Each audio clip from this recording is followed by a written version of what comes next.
I want to start off by saying this video will be a little different from my normal guides, and will probably be the most controversial video I've made. It involves using RuneLite's menu swapping function, and not all players are united in thinking that setting should even be allowed in the game. That being said, Jagex has confirmed that RuneLite currently abides by all game rules, and as such you will not get banned. I have various sources for this linked below, including a Jagex employee explicitly saying that the Bury Bones menu swap is allowed. Of course, you should always do some research of your own and make sure that Jagex's stance hasn't changed since I've released this video. At any rate, even if you're not using RuneLite, I will give you all of the relevant information to use this method for yourself. Now, if you've never heard of this prayer training method before, I'll explain it for you. Up in the wilderness, there is a chaos temple that has an altar in it. At this altar, you may offer bones to train your prayer, just like at an altar inside a player-owned house.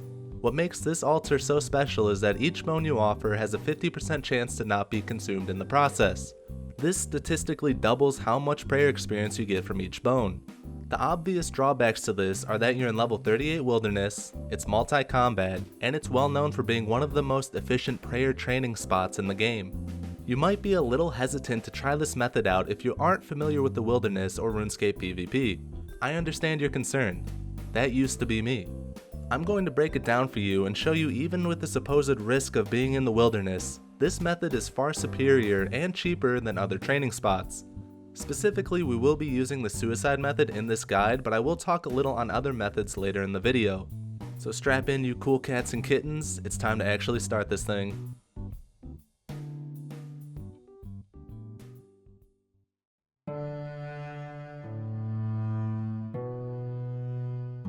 I need to say right off the rip that there are actually no requirements at all to start this method of prayer training, besides being a member of course. Talking about a few settings and options is where we will really begin. RuneLite's client is what makes this method so powerful. Going into RuneLite's menu entry swapper settings and turning on the bury option is the first thing we will want to do. This makes your left click on the bones the use option and not the bury option. It immensely speeds up how fast you will be able to offer bones to the altar and gain experience. Something else you'll want to do is go into RuneScape settings and unlock the option to zoom with your mouse wheel.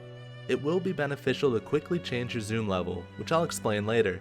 Also, you want to go into RuneScape's control options and have your player attack options to hidden. This will prevent you from accidentally attacking other players and potentially sculling yourself. And to top it off, you should probably turn off your auto retaliate. With all of that set up, we can talk about what gear you need to bring with you. What you will absolutely need is a burning amulet because that is how we will be getting there. There are other options to get to the chaos altar like a Gorok or cemetery teleport, but I find the burning amulet is the easiest way because it doesn't take up an inventory slot and you don't need any level requirements to use it. Since we are using the suicide method, having a locator orb can be beneficial to quickly lower your health after you're done with an inventory of bones. If not, no worries, you're able to repeatedly click the Wine of Zamorak next to the altar to kill yourself. If you're feeling fancy, you could even run outside to the Chaos Fanatic. So essentially, we are going to do as follows. We will equip a burning amulet, fill up our inventory with bones and a single locator orb, teleport to the lava maze, and run west until we're at the altar. Once we are at the temple, use the bones on the altar as quickly as possible until your inventory is empty. Once empty, we can lower our health and use the Wine of Zamorak to kill ourselves, respawn, and start the whole process all over again. That is about the most basic explanation of what we're doing. I'm going to take some time and talk about some pro tips and also alleviate some concerns regarding the risk of being in the wilderness. Pro tip 1. I generally have 3 things I prepare for before teleporting to the lava maze. I like to zoom out so I can see more of my surroundings. I like to hover over the world switcher in case I do spot a suspicious white dot on the minimap. And I also have my quick prayers set to protect from magic, protect item, and augury. In case a Pkers does manage to catch me, having these prayers on can help slow their damage as well as protect an additional item if I brought any. You can simply pray right at the altar you're using bones on, so there's no reason to not have prayers turned on. Pro tip 2. When you're in the wilderness and unskulled, you will keep the 3 most expensive items on you when you die. You can bump this up to 4 items with protect from item on, which it will be. Din's Bulwark and a piece of Dragonhide are popular items to bring to help increase your defense a tiny bit while running bones. Just remember your Locator Orb and Burning Amulet will count as 2 of your items when you die. Pro tip 3. When I'm actually at the altar, I like to zoom in as close as I can. This will make it easier to click on the bones and the altar in quick succession. This is why we have our zoom option unlocked. We want to be zoomed out running there and then zoomed in when we're actually using the bones. Going into your computer's zoom setting and increasing it can also help a little bit too by making your backpack bigger. Pro tip 4. This section of tips will help you avoid being attacked by Pkers.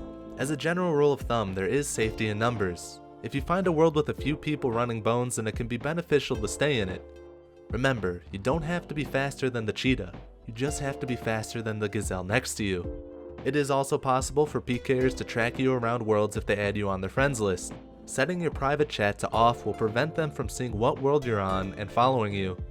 This also might not need said, but running bones at off times or playing on a high skill total world will drastically reduce the amount of Pkers you encounter. Pro tip 5. Running to the bank after you die can be made more efficient depending on where you spawn. I'll throw down a list from the wiki to see where you can change your respawn settings to. The Edgeville respawn is the closest to a bank, but it requires 5 mil to unlock. Something worth noting is that if your respawn is at Lumbridge, then being on a PvP world will actually be the closest to a bank, because a bank chest is located right next to where you respawn. Even though it's a PvP world, there is a safe zone at the Lumbridge spawn, and it wouldn't matter when we're in the wilderness because that was already PvP in the first place. Pro tip 6. There is another method for prayer training here that does increase your XP per hour, but it requires a little bit more risk. You basically gear up and bring noted bones to the altar because you can pay the priest outside to unnote them, which will let you stay longer. I would suggest doing this only if you're very comfortable with PvP, and I would also recommend looking up a different guide for the specifics. Now that we're done with the pro tips, let's run a scenario. Let's say you were attacked by a Pker. What do you do and how much do you risk? If you see a Pker on the way to the temple, try to switch worlds as fast as you can. If they do manage to catch you and you're still far away from the altar, then you're probably going to be out of luck, honestly. But if you are at the altar when attacked, you just want to use as many bones as quickly as you can. A lot of the time you can use a decent chunk of your inventory before they kill you. Looking at what we lose on death with a full inventory, we would actually only lose around 80k, with Protect from item on. Now you might be thinking, sure, that's not a lot of money, but if I die 3 times, 11 times, 20 times, that's gonna add up a lot. What I have to say to you is that you're wrong. Even if you died every 3rd run with a full inventory, it would be faster and cheaper than a player-owned house altar. Remember that the bones have a 50% chance of not being used at the wilderness altar.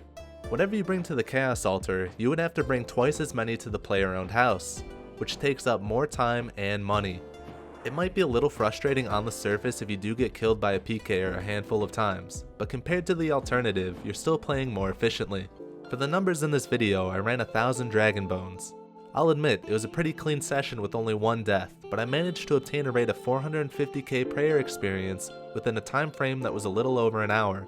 Quickly using your bones on the altar is the best way to increase your experience rate, and that again is why RuneLite is strongly recommended for this method.